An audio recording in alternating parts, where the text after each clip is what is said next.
The tall, gangly thing? Hello and welcome. Well, the dust has settled. EU World Qualifiers are finished, and today we are here with their champion. I can't believe it's your real tag, but it actually is. It's Gluteus Maximus.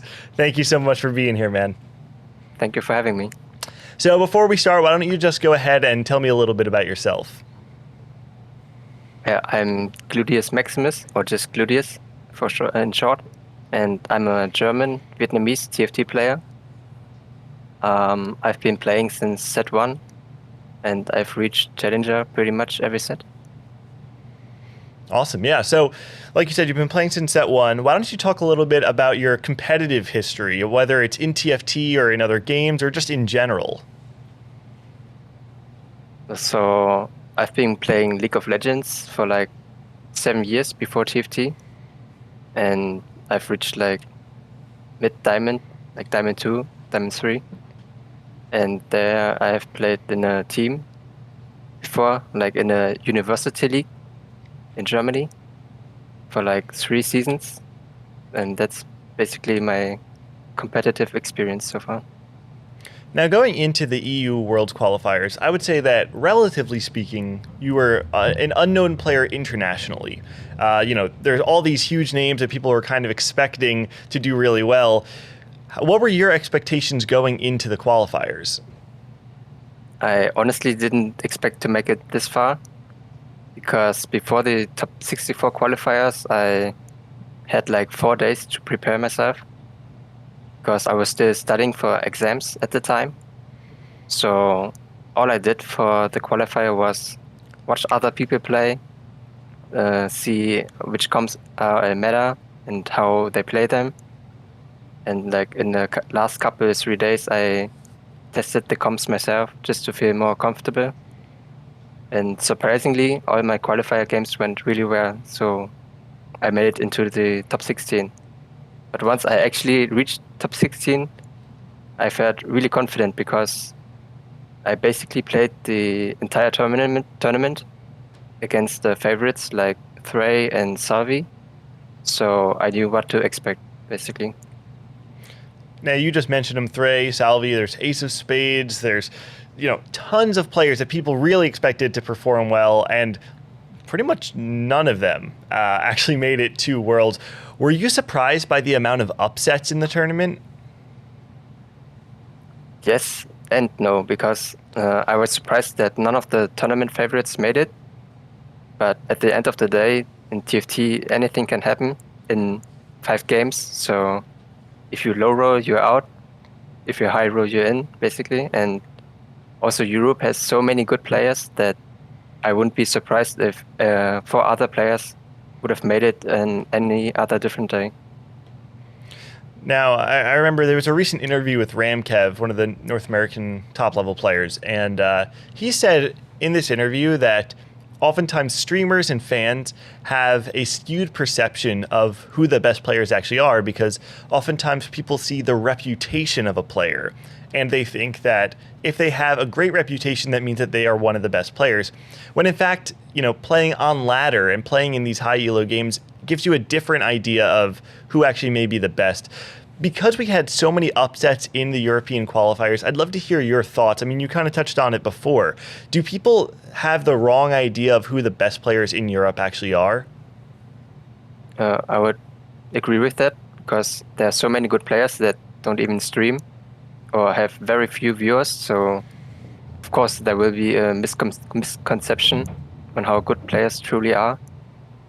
But at the same time, you can't really blame them, because if you don't really see how a player plays, you can't really judge how good they actually are. So, yeah, I feel the same way. We've talked a lot about a lot of other players. Let's kind of talk about you a little bit. I mean, you qualified for the first ever in-person World Championships coming to China this October. I mean, how do you feel coming off that weekend? Oh, it feels incredible. I still can't believe it myself. And I don't know. It still feels surreal to me to win such a big tournament. And I feel like once I'm playing on the world stage, I will realize what I've accomplished. What would you say you're most looking forward to coming into Worlds? Honestly, traveling, because since COVID happened, I haven't traveled anywhere. And besides that, probably playing on a live stage. That's probably the most exciting part. You talked about it before where you said you were on a university team. Is this going to be your first time actually competing on a live stage, though, or in front of some sort of like broadcast or big production? Yeah, it will be my first big tournament. Nice. Yeah, That's going to be... other games were... Oh, sorry. No, go for it. Go for it. Were, all the League of Legends games were online. Nice, yeah. Well, you must be super excited. That's a huge thing coming up. Talking about you again, like as an actual player, people don't really know much about you. If you kind of had to give your pitch, what is the biggest, the greatest strength about your play? What makes you a great player? I think I'm very flexible in what I play. I also have a different style in positioning, I would say, because I usually position in a way where I would do the most damage to my opponent, which I think is a very underrated thing. Most players don't do. So yeah, Interesting. I guess it's something I learned from playing chess since I was a kid, where you always had to find solutions on any situations that you're given on the board. So yeah, positioning in TFT kind of feels like solving chess puzzles in a way.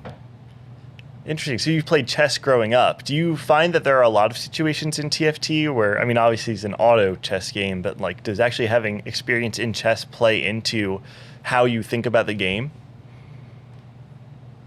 I think it definitely helped to have a chess background because strategy-wise, I think everything feels very intuitive for me. So I don't really have to think a lot about things like positioning. So yeah, it helps. Talking about Worlds again, we've got quite a big gap between now and Worlds. You got a couple months. What are you going to be doing to prepare for your time on the world stage? So I'm definitely going to watch all the qualifiers of different regions just to see who my competition will be. But other than that, I guess I'm just gonna keep playing ladder games. Are there any players in other regions in particular that you really would like to play against? I mean, obviously, I'm from NA. For me, like we have our favorite competitors that we want to see on the world stage. Is there anyone you're excited to actually play against? Playing against? Not really, but I think like if you're talking about NA, I would like to see Kiyoon play because since set 3, I think when he played mech only, even though he mained one comp, I think he impressed me a lot by his playstyle and just mechanics, I guess. It's interesting to hear that talking about before you were talking about how flexible you are as a player, but one of the players that you look up to, it seems, or someone that you would like to see do well is Kiyoon, specifically because of how well he was able to one-trick. Were you ever interested in actually one-tricking yourself, or have you always wanted to be a flexible player? No, I was always a flexible player. It's just how I would like to play the game, because I don't like to go in a game and already choose a comp. So yeah, I have the most fun when I play flexibly. Now, you've been playing TFT from the very beginning. You said since set 1. Do you have any long-term goals with the game? Honestly, I don't know how far this whole TFT thing will take me, because as of now, I'm still a student who just plays TFT in my free time. But if a bigger opportunity presents itself, I will definitely try it out. And other than that, I will just play as long as I have the drive to compete at the highest level. Awesome. Well, Gluteus, that's actually everything I have for you. Before we go, is there anything you wanted to shout out? I want to shout out all the people who supported me during the qualifier, and after that, all the people who came and said all the kind words to me on Twitter. Yeah, appreciate it a lot. Well, Gluteus, again, congratulations on first place. I mean, you came out of the woodwork, shocked the whole world, I think, really, with that first place. So you definitely earned yourself some fans. People are going to be very excited to see you on the world stage. And to everyone watching this interview, thank you guys for watching all the way through. For more TFT coverage and content, make sure you guys like and subscribe, and I'll see you next time.